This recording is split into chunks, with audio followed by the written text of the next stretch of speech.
یہ بتاؤ کہ تمہارا آج امام کون ہے اور کس پر تمہارا عقیدہ ہے کہ تم کس کو امام مانتے ہو؟ اب بہلول دانا کو جلال آیا اور کہنے لگے ہم اس کو امام مانتے ہیں کہ جس کے ہاتھوں میں سنگریزے آ جائیں تو تسبیح کرنے لگے، جانور مقابلے پر آ جائیں تو گفتگو کرنے لگے، سورج نظر آ جائے تو اسے پلٹا دے، نبی اکرم آ جائے تو ان کی شاگردی میں آ جائیں، اور نبی اکرم انہیں دیکھے تو انہیں سب کا مولا بنا دے۔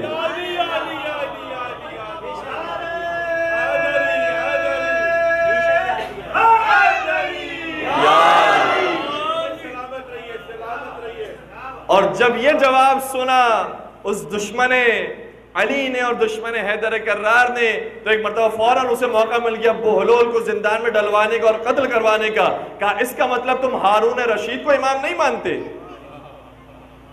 فوراً سے اس نے ایسا کام کیا کہ اب بہلول کو 100% قتل کر دیا جائے، پھانسی پر چڑھا دیا جائے۔ کہا اس کا مطلب تم ہارون رشید کو امام نہیں مانتے ہو، تم ایسے کو امام مانتے ہو؟ تو پھر جواب کیا دیا ہے، بڑا خوبصورت جواب ہے۔ کہنے لگے تقیہ کے عالم میں آنے کے بعد، کہا اس کا مطلب تم ہارون کو ایسا امام نہیں مانتے۔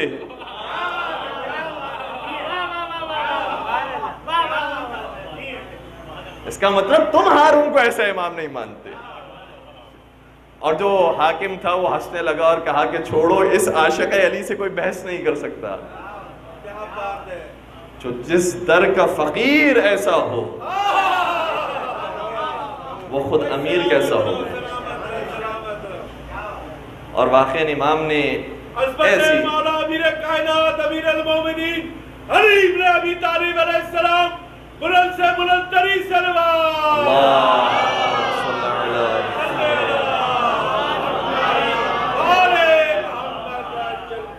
تو امام اس طریقے سے دنیا والوں کو سکھاتے رہے، علم تقسیم کرتے رہے، امام کے شاگرد دنیا والوں کے استاد قرار پائے ہیں۔ اور نہ صرف یہ کہ امام نے علم کو دنیا والوں تک پہنچایا ہے بلکہ اپنے اخلاق کو بھی پہنچایا ہے۔ عبادات بھی اسی طرح سے تھی، تمام معاملات اسی طریقے سے تھے، حتیٰ خود امام مالک یہ کہتے ہیں کہ میں کئی مرتبہ آیا ہوں امام جعفر صادق کی خدمت میں، اور جب میں جاتا تھا تو میں نے کیا دیکھا کہ امام کے نیچے جو تکیہ موجود ہوتا تھا، جب مجھے دیکھتے تھے وہ تکیہ نکال کر میرے نیچے رکھا کرتے تھے۔ اور پھر وہی یہ کہتا ہے کہ کان کثیر التبسم والمزاح، کہ جب ہم امام کی محفل میں ہوتے تھے تو امام بہت ہنساتے تھے، مزاح کیا کرتے تھے اور تبسم فرمایا کرتے تھے۔ اور جب میں امام کی خدمت میں ہوتا تھا اور کوئی حدیث رسول بیان کرتے تھے تو حدیث رسول بیان کرتے ہوئے جیسے ہی نام رسول آتا تھا چہرے کا رنگ متغیر ہو جاتا تھا۔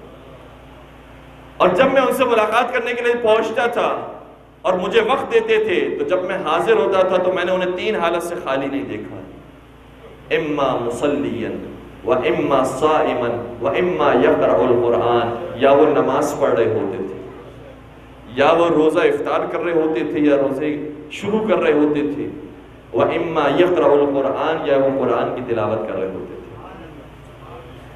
اور امام مالک نے پھر آگے بیان کیا ہے کہ میں نے ان کے ساتھ سفر حج کیا ہے، میں نے عجیب حالت دیکھی، وہ واقعہ میں آپ کی خدمت بیان کر چکا۔ اس کے بعد پھر امام مالک یہ کہتے ہیں کہ واقعاً حق بنتا ہے کہ امام جعفر کو صادق کہا جائے۔ کیوں؟ کہنے لگے کان واللہ اذا قال صدقہ، کیونکہ خدا کی قسم جب وہ کچھ کہتے تھے تو ہمیشہ سچ کہتے تھے۔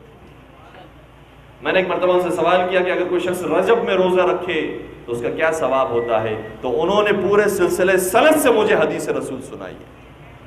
کہنے لگے یحدثنی ابی عن جدی قال قال رسول اللہ من صام یوما فی رجب ایمانا واحتسابا غفر له۔ کہنے لگے کہ میں نے یہ حدیث اپنے بابا سے سنی، انہوں نے یہ حدیث اپنے دادا سے سنی ہے، اور انہوں نے یہ حدیث نبی اکرم سے سنی ہے، لہذا پورے سلسلے سند کو بیان کرتے تھے۔ یعنی امام باقر نے سنی ہے امام حسین سے، اور امام حسین نے سنی ہے نبی اکرم سے، پورے سلسلے سند کو بیان کرتے تھے۔ اور کیا حدیث سنی ہے کہ جو شخص ماہ رجب کے اندر ایک روزہ رکھتا ہے ایمان کی حالت میں اور محاسبہ کرتے ہوئے، غفر لہ، پروردگار اسے معاف فرما دیتا ہے۔ پھر میں نے دوسرا سوال کیا کہ بتائیے اگر کوئی ماہ شعبان میں ایک روزہ رکھے تو اس کی کیا فضیلت ہے، اس کا کیا ثواب ہے؟ پھر دوبارہ سے سلسلہ سند کو بیان کیا، اور اب جو سلسلہ سند کو بیان کیا وہ تبدیل تھا۔ فرمانے لگے حدثنی ابی عن ابیہ عن جدہ قال قال رسول اللہ، میں نے اپنے بابا سے سنا ہے، اور انہوں نے اپنے بابا سے سنا ہے اور انہوں نے اپنے دادا سے سنا ہے. یعنی میں نے امام باقر سے سنا ہے, انہوں نے امام سجاد سے سنا ہے, انہوں نے امام امیر المومنین سے سنا ہے, اور انہوں نے نبی اکرم سے سنا ہے. اور پھر وہ حدیث سنائی کہ من صام یوما فی شعبان ایمانا و احتسابا غفر لہ, جو شخص ماہ شعبان کے اندر بھی ایک دن روزہ رکھتا ہے ایمان کی حالت میں اور محاسبہ کرتے ہوئے, خدا اس کے گناہوں کو بھی معاف کرتا ہے. امام مالک نے بھی قصب فیض کیا ہے, امام ابو حنیفہ نے قصب فیض کیا ہے, اور یہ دسترخوان واقعاً ہر ایک کے لیے کھلا رہتا تھا. سفیان ثوری ہی کے ظاہراً جملے یہ ہے کہ امام کا اخلاق اتنا خوبصورت تھا. صحیح ہے میں امام کے علم سے متاثر ہوا ہوں, لیکن میں علم سے اتنا متاثر نہیں ہوا جتنا امام کے اخلاق سے متاثر. وہ امام انہی ایام کے اندر دنیا سے رخصت ہوئے. 15 شوال اور 25 شوال دونوں تاریخ روایتوں کے اندر موجود ہیں, اور ہماری آج کی گفتگو ان دونوں تاریخوں کے درمیان ہے. امام کو کئی مرتبہ ظالم حکمرانوں نے آ کے تکلیف پہنچائی ہے. دیکھیں ہمارے ہر امام کو زہر دے کر شہید کیا گیا ہے, اور یہی زہر دے کر شہید کیا جانا یہی بہت بڑی تکلیف ہوتی ہے. اس طریقے سے شہید کیا جائے یہی بہت بڑی تکلیف ہوتی ہے. لیکن امام صادق کو اس زہر سے پہلے بھی کئی مرتبہ تکلیفیں پہنچائی گئی. اور امام صادق یہ انہی کا دیا ہوا تو درس ہے. جب ہم مولا حسین پر روتے ہیں تو امام صادق کے کہنے پر روتے ہیں. امام صادق نے ارشاد فرمایا ہے اگر تمہیں کسی چیز پر رونا آئے تو ہمارے جد مولا حسین کو یاد کیا کرو. یہ امام صادق نے ارشاد فرمایا ہے, فرمانے لگے خدا ان آنکھوں پر رحمت نازل کرے جو اشک حسین کو, اشک غم حسین کو اپنی آنکھوں سے جاری کرتے. خدا ان آوازوں پر رحمت نازل کرے جو غم حسین کے لیے بلند ہوتی ہے. فرمانے لگے خدا ان پیروں پر, ان قدموں کے اوپر رحمت نازل کرے جو زیارت امام حسین کے لیے آگے بڑھتے ہیں. جو ہم مجلسیں رکھتے ہیں, جو ہم گریہ کرتے ہیں, وہ امام صادق کے کہنے پر ہی تو رکھتے ہیں. اور امام صادق نے نہ صرف یہ کہ غم کربلا کو منایا ہے بلکہ غم فاطمہ زہرا کو بھی منایا ہے. اب میرے پاس وقت میں واقعی گنجائش نہیں دوسرے مقام پر پہنچنا ہے, لہٰذا میں ان ساری روایتوں کو چھوڑتا ہوا کہ کن کن موقعوں پر جناب سیدہ کو یاد کیا ہے, کن کن موقعوں پر مولا حسین کو یاد کیا ہے. میں خود امام صادق کے اوپر ہونے والے مظالم کو آپ کی خط بیان کروں, زحمت کو تمام کروں. امام صادق کو ایک مرتبہ منصور دوانقی نے مولا امام جعفر صادق کے مکان کو جلا دیا, آگ لگا دی. اور جب امام کے خانہ دولت پر آگ لگائی گئی, امام اپنے گھر والوں کے ساتھ رات کی تاریکی میں باہر آ گئے. جلتے ہوئے گھر کو دیکھتے رہے, گھر کو بجھایا گیا. صبح کے وقت اصحاب جب پہنچے امام کی خدمت میں کہ مولا آپ کو تعزیت پیش کرتے ہیں, اگر کسی کام کی ضرورت ہو, کسی خدمت کی ضرورت ہو تو ہم حاضر ہیں. امام رونے لگے, امام کی آنکھوں سے آنسو جاری ہو گئے. اصحاب عرض کرنے لگے کہ جو ہونا تھا وہ تو ہو چکا ہے, اب آپ گریہ کیوں فرما رہے ہیں؟ اب میں امام کے جملوں کو آپ اپنے زبان حال کی سے حوالے سے آپ کی خط بیان کر رہا ہوں, مفہوم بیان کر رہا ہوں. امام نے ارشاد فرمایا میری خدمت پر آنے والے تو آ گئے, لیکن جب حسین کے بچوں کے خیمے جل رہے تھے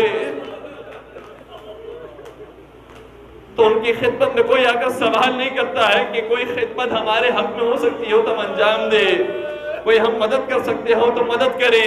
وہاں پر تو جب حسین کی بچیاں خیموں سے باہر آئی ہے تو دامن جلا ہوا تھا, کوئی بجھانے والا بھی نہ آیا, کوئی گوشوارے چھیننے کے لیے آیا, کوئی تماچے لگانے کے لیے آیا, کوئی تازیانے مارنے کے لیے آیا. میں اپنے مصائب کو یاد کر کے نہیں رو رہا, میرا گھر تو پھر بھی سلامت ہے, میرے بچے تو پھر بھی سلامت ہے, میرے گھر والے تو پھر بھی سلامت ہے, لیکن حسین کی بچیاں, شام غریبہ کتنی بچیاں تھی جن کی قبریں بن گئی.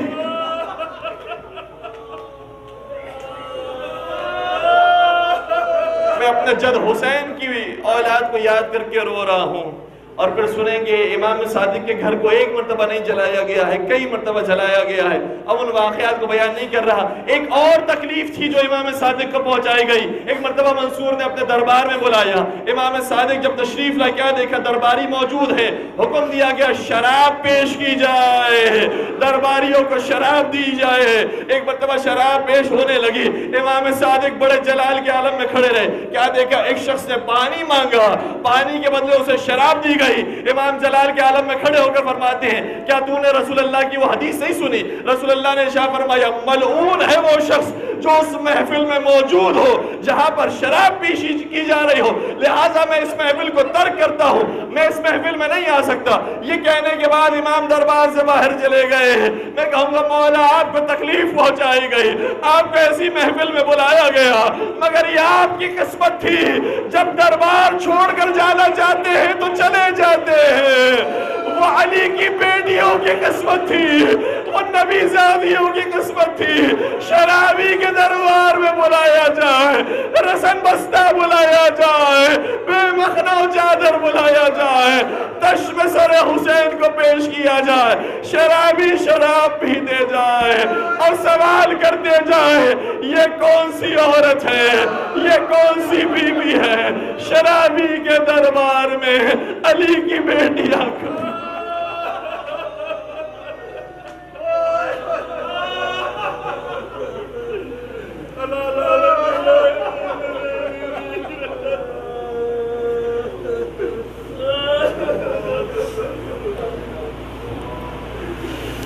الا ولعنت اللہ علی القوم الظالمین وسيعلم الذین ظلموا ای منقلب ینقلبون. پروردگار بہتے ہوئے آنسو کو رومال حضرت سیدہ کائنات میں جگہ عنایت فرما. ہمارے اس قلعے سے توسل کو اپنے بارگاہ قبول و منظور فرما. تمام گناہ کبیرہ و صغیرہ کے مغفرت فرما. ہمارے مرحومین کی مغفرت فرما.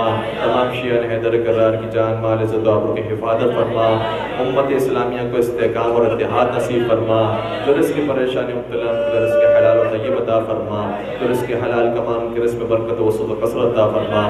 بے اولاد مومنین کو اولاد صالحہ نرینہ عطا فرما. ہم سب کے دلوں میں محبت محمد و آل محمد کو سرشار فرما.